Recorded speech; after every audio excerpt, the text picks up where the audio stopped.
everyone, it's Ansi. Today we're going to talk about Copic markers. This video is for beginners who are new to Copic or just starting their collection. I want to share my thoughts on the most frequently asked questions about Copic markers. The most important question that we're going to answer today is, should I get Copic markers?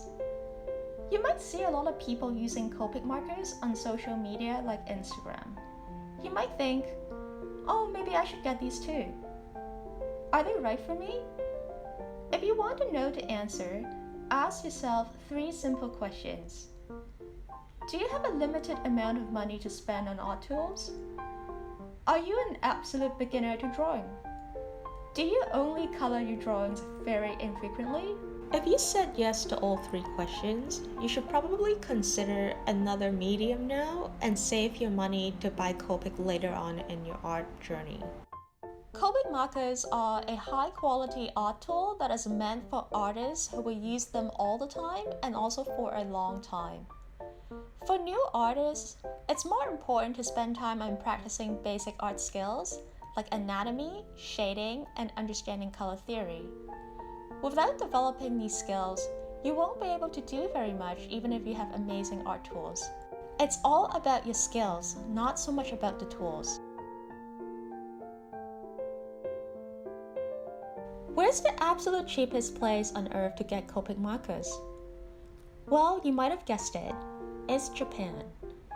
In Japan, one Copic sketch marker costs 380 yen plus tax. That's around $359 US. If you're able to go to an anime convention in Japan where Copic has a booth, you can get these for even cheaper.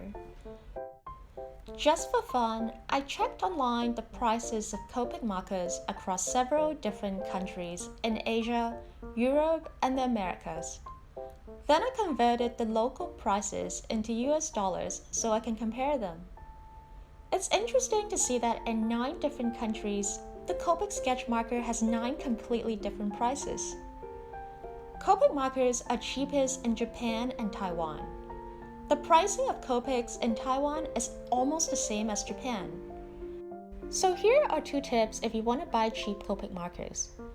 If you're traveling to Japan and Taiwan, you should buy all the Copic markers you want when you're there. Or if you're not able to go to those locations physically, look out for discounts on marker sets. There are many online retailers in North America and Europe that offer discounts if you buy a set, rather than to buy each marker one by one. You can keep an eye on these websites and take advantage of those sales. If I'm a beginner, what Copic markers should I get? How does the Copic color system work? If you want to try Copic on a limited budget, get Copic Chow instead of Copic Sketch.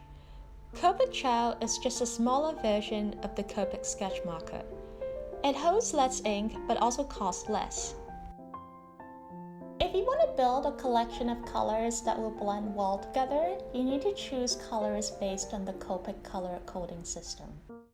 The coding system is actually super easy to understand. The letters represent the hue or the color family. The first number is the level of saturation. It starts from 0 and ends at 9. 0 is saturated, which means there's not a lot of gray in the color. 9 is desaturated, which means that this color is very close to gray. The second number is brightness. Again, it starts from 0 and ends at 9. 0 is the brightest. 9 is the darkest. So here's a tip.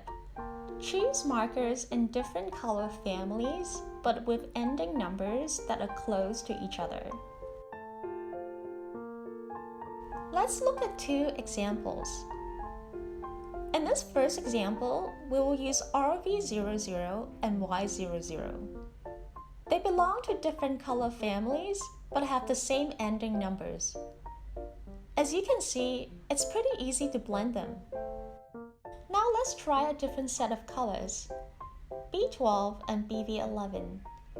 Again, these are different color families, but because the ending numbers are very similar, it's also quite easy to blend these together smoothly. The other advantage to picking colors this way is that you can use markers across different color families to make new colors that you don't have. Using the examples from before, instead of blending these colors, why don't we layer them?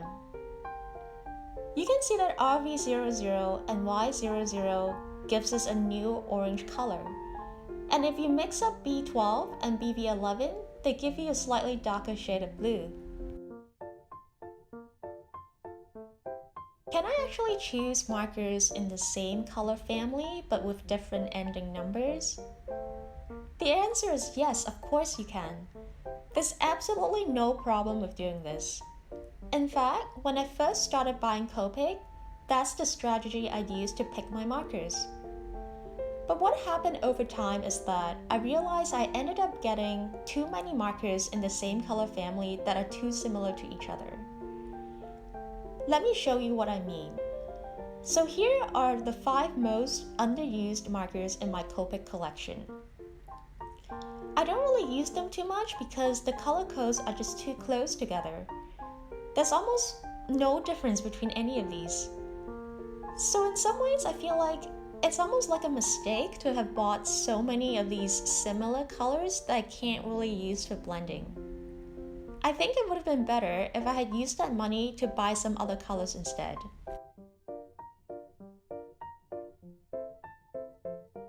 A lot of people have asked what are some good colors for skin tone and shading.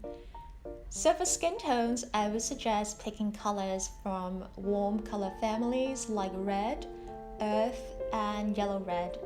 So here's a list of my suggestions.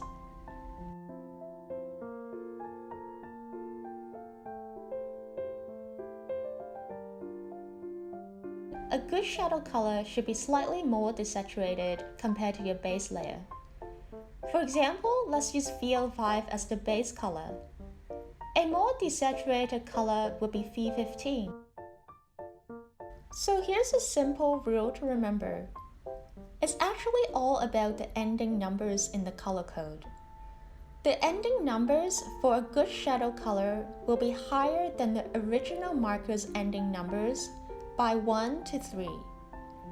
If the differences in the numbers increase, the shading will become stronger and more dramatic.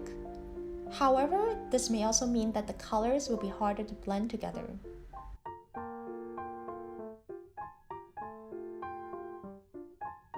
As of the time of this video, I have around 100 Copic sketch markers in my collection. I started using these in late 2016 and I've been collecting them over the last 3 years. I got most of them in Japan at Tokyo Hands and also tools at Lumine. I've never really bought a set, but I just kind of picked these one by one. Thank you so much for watching this video and I hope that it was helpful to you. I do plan to make a second part of this video to talk about Copic techniques, so if you have any further questions, please do leave a comment below. See you next time!